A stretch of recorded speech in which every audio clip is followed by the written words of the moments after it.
ഇപ്പോൾ നമ്മൾ വളരെ മാധ്യമ സുഹൃത്തുക്കളെല്ലാം ഞങ്ങളെപ്പോലെ തന്നെ ഞങ്ങളെക്കാൾ കൂടുതൽ പലയിടങ്ങളിലും ദീർഘമായ സമയമെടുത്തുകൊണ്ട് രക്ഷാപ്രവർത്തനങ്ങൾക്ക് സഹായകരമായ വിധത്തിലും പൊതുജനങ്ങൾക്ക് വാർത്തകൾ കിട്ടാവുന്ന വിധത്തിലും എല്ലായിടത്തും വ്യാപകമായിട്ടുള്ള പ്രചരണം എല്ലായിടത്തും എത്തുന്ന വിധത്തിൽ വിവിധ ചാനലുകളിലായി നടത്തിക്കൊണ്ടിരിക്കുന്നുണ്ട്, പത്രങ്ങളിലായി നടത്തിക്കൊണ്ടിരിക്കുന്നുണ്ട്. ഇന്നിപ്പോൾ നമ്മുടെ വിവിധ ക്യാമ്പുകളിലും പൊതുകേന്ദ്രങ്ങളിലുമായി 136 കൗൺസിലർമാർ അവരുടെ സേവനം അനുഷ്ഠിച്ചു വരുന്നുണ്ട്. വല്ലാത്ത മാനസിക വ്യതയോടുകൂടിയാണ് ക്യാമ്പുകളിലുള്ള ആളുകളെല്ലാം നിലനിൽക്കുന്നത് എന്നുള്ളത് കൊണ്ട് തന്നെ കൗൺസിലർമാരുടെ സേവനം എല്ലാ മേഖലയിലും കൂടുതലായി ഉപയോഗിക്കേണ്ടി വരുന്നുണ്ട് എന്നാണ് മനസ്സിലാക്കാൻ കഴിയുന്നത്. കൗൺസിലിൻ്റെ ചില ലീഡേഴ്സ് കുറച്ച് നേരത്തെ ഞങ്ങൾ കാണുകയുണ്ടായി. അപ്പോൾ അവർ മാധ്യമ സുഹൃത്തുക്കളോടുകൂടി പറയാൻ, സോഷ്യൽ മീഡിയ ഉപയോഗിച്ചുകൊണ്ടിരിക്കുന്ന ആളുകളോടുകൂടി പറയാൻ അറിയിച്ചൊരു കാര്യം, പ്രത്യേകിച്ച് കുഞ്ഞുങ്ങളുടെ പേരും ചിത്രവും ഈ ദുരന്തത്തിനിടയിൽ പെട്ടുപോയവരുടെ കുഞ്ഞുങ്ങളുടെ പേരും ചിത്രവും പരമാവധി പ്രദർശിപ്പിക്കാതിരിക്കുക. എല്ലാ ക്യാമ്പുകളിലും ഇപ്പോൾ TV ഉൾപ്പെടെയുള്ള സൗകര്യങ്ങൾ നമ്മൾ കൊടുത്തിട്ടുണ്ട്. ആളുകൾക്കിടയിൽ ഒരു സൂയിസൈഡ് അറ്റംപ്റ്റ് കൂടി ഉണ്ടാകുന്നു എന്ന പേടി ക്യാമ്പുകളിൽ നിന്ന് വന്ന കൗൺസിലർമാർ ഞങ്ങളോട് നേരിട്ട് പറയുകയുണ്ടായി.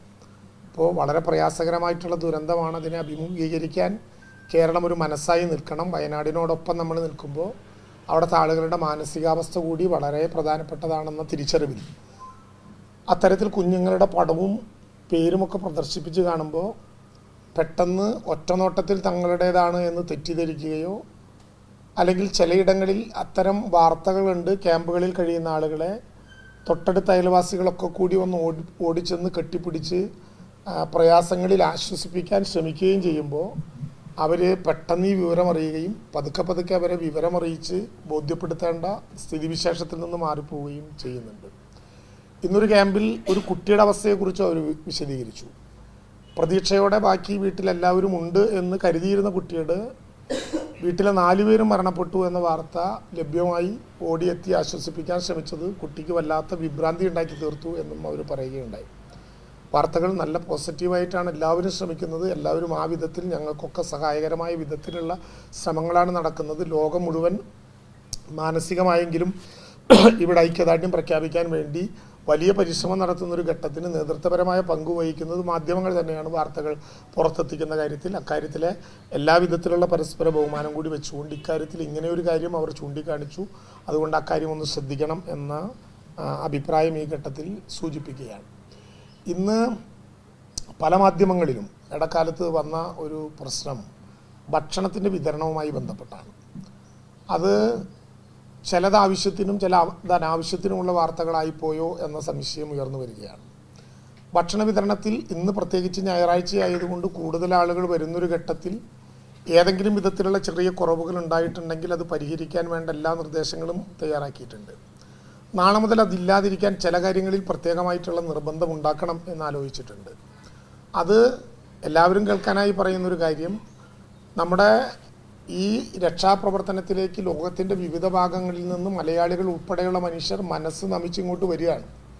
പക്ഷേ അധികമായ ആളുകളുടെ സാന്നിധ്യം ഗുണത്തെക്കാളേറെ ചില ഘട്ടങ്ങളിൽ ദോഷമായിട്ട് വരികയും ചെയ്യുന്നുണ്ട് എന്നുള്ളതൊരു യാഥാർത്ഥ്യമാണ്. രാവിലെ 6 മണി മുതൽ രക്ഷാപ്രവർത്തന ദൗത്യം അതിനകത്തേക്ക് പ്രവേശിക്കുന്നുണ്ട്.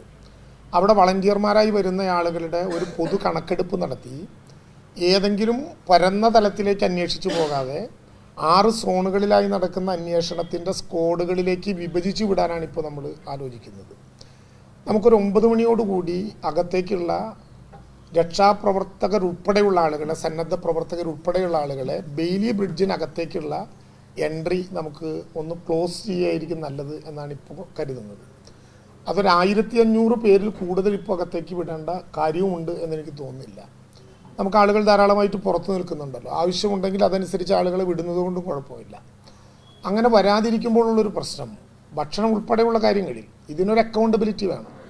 പുത്തുമലയിൽ ഇനി ഒരിക്കലും ചൂരൽമലയിൽ ഇനി ഒരിക്കലും വേറെ ഒന്നും നമ്മളെല്ലാവരും ഒരുമിച്ച് നിൽക്കുമ്പോഴാണ് ഉച്ചയ്ക്ക് 2:30 മണിക്ക് എല്ലാവരെയും ഭീതിപ്പെടുത്തുന്ന വിധത്തിൽ ഒരനക്കം ഉണ്ടായത്. ആളുകൾ എല്ലാവരും കൂടി അങ്ങോട്ട് പോയാൽ എത്ര ആളുകൾ അകത്തുപെട്ടിട്ടുണ്ടെന്നും എത്ര ആളുകൾ പുറത്തേക്ക് വന്നിട്ടുണ്ടെന്നും മനസ്സിലാകുന്നില്ല.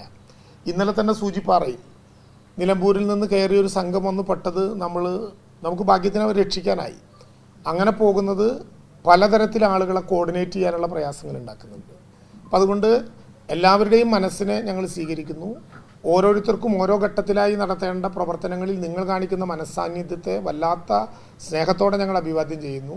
പക്ഷേ നമുക്ക് രാവിലെ 6 മണി മുതൽ 9 മണി വരെ വളണ്ടിയർമാരായി എത്തിച്ചേരുന്നവരെ ഇപ്പോൾ പ്രവേശിപ്പിക്കാനുള്ള ഒരു പരിധി നിശ്ചയിക്കുകയായിരിക്കും നല്ലത് എന്ന് ഞങ്ങൾ ആഗ്രഹിക്കുന്നു. അതൊരു 1500 പേരെ വരെ കിടത്താം. അതിലും വിവാദം ഉണ്ടാകരുത്. ഇന്നയാളെ കിടത്താനോ ഇന്നയാളെ കിടത്താതിരിക്കാനോ വേണ്ടിയല്ല. നമുക്കൊരു 1500 പേരെ വെച്ച് നിശ്ചയിക്കാം. ഇനി ഏതെങ്കിലും ഘട്ടത്തിൽ അതിന് കൂടുതൽ ആളുകൾ വേണമെങ്കിൽ ധാരാളമായ ആളുകൾ ബെയിലി ബ്രിഡ്ജിൻ്റെ പുറത്ത് നിൽക്കുന്നുണ്ട്.